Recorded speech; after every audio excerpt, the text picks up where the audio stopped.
కుంతీదేవి జీవితంలో దాగి ఉన్న 5 చీకటి రహస్యాలు. మహాభారతంలో అత్యంత శక్తివంతమైన, అదే సమయంలో ఎన్నో కష్టాలను, రహస్యాలను తన గుండెల్లో దాచుకున్న మహోన్నతమైన పాత్ర కుంతీదేవి. పైకి ఆమె పాండవుల తల్లిగా, హస్తినాపుర మహారాణిగా మాత్రమే కనిపిస్తుంది. కాని ఆమె జీవితం వెనుక ఎవరికీ తెలియని ఎన్నో శాపాలు, రహస్యాలు మరియు కఠినమైన నిర్ణయాలు ఉన్నాయి. మహాభారతం అనగానే మనకు యుద్ధాలు, కుట్రలు గుర్తుకొస్తాయి. కాని వీటన్నింటికీ కేంద్రబిందువు పాండవుల తల్లి అయిన కుంతీదేవి జీవితం ఒక పెద్ద రహస్యం.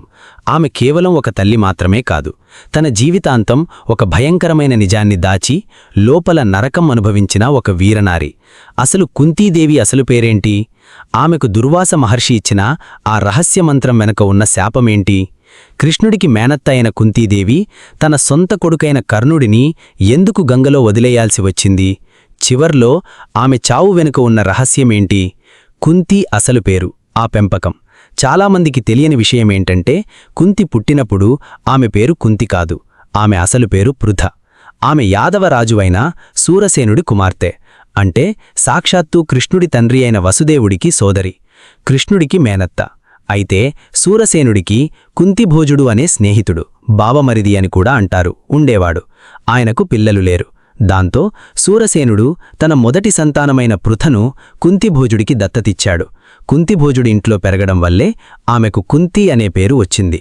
కన్న తండ్రికి దూరనై పెంపుడు తండ్రి ఇంట్లో పెరగడమే ఆమె జీవితంలో మొదటి మలుపు. దుర్వాస మహర్షి మంత్రం శాపమా, వరమా? కుంతి కన్యగా ఉన్నప్పుడు కుంతిభోజుడి ఇంటికి కోపిష్టి అయిన దుర్వాస మహర్షి వచ్చారు. కుంతి ఆయనకు ఎంతో భక్తితో, ఓపికగా సేవలు చేసింది. దానికి సంతోషించిన దుర్వాస మహర్షి ఆమెకు ఒక అద్భుతమైన మంత్రాన్ని, అథర్వణవేద మంత్రం ఉపదేశించారు. ఆ మంత్రంతో ఆమె ఏ దేవుడిని తలుచుకుంటే ఆ దేవుడు వచ్చి ఆమెకు సంతానాన్ని ఇస్తాడు. కాని ఇక్కడే ఒక రహస్యముంది. దుర్వాస మహర్షికి త్రికాల జ్ఞానముంది.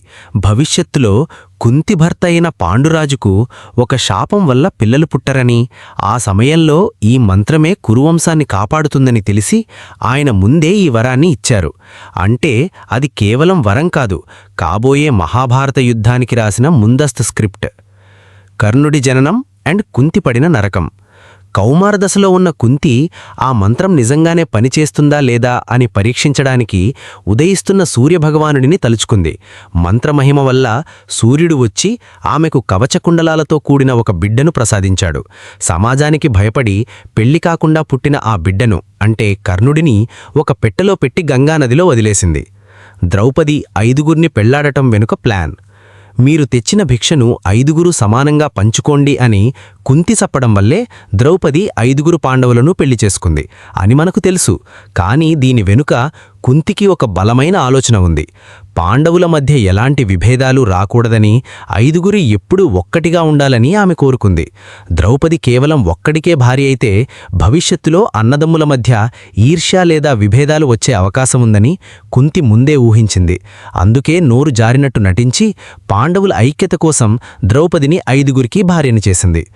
కుంతీదేవి మరణం వెనుక మిస్టరీ. కురుక్షేత్ర యుద్ధం ముగిసింది, పాండవులు గెలిచారు. కుంతి రాజ్యభోగాలను అనుభవించవచ్చు.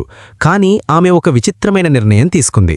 వృద్ధులైన ధృతరాష్ట్రుడు, గాంధారితో కలిసి ఆమె కూడా అడవులకు, అంటే వానప్రస్థాశ్రమాల్లోకి వెళ్ళిపోయింది. ఇలాంటి మరిన్ని interesting and untold historical stories కోసం ఇప్పుడే మన ఛానల్ని సబ్స్క్రైబ్ చేసుకోండి.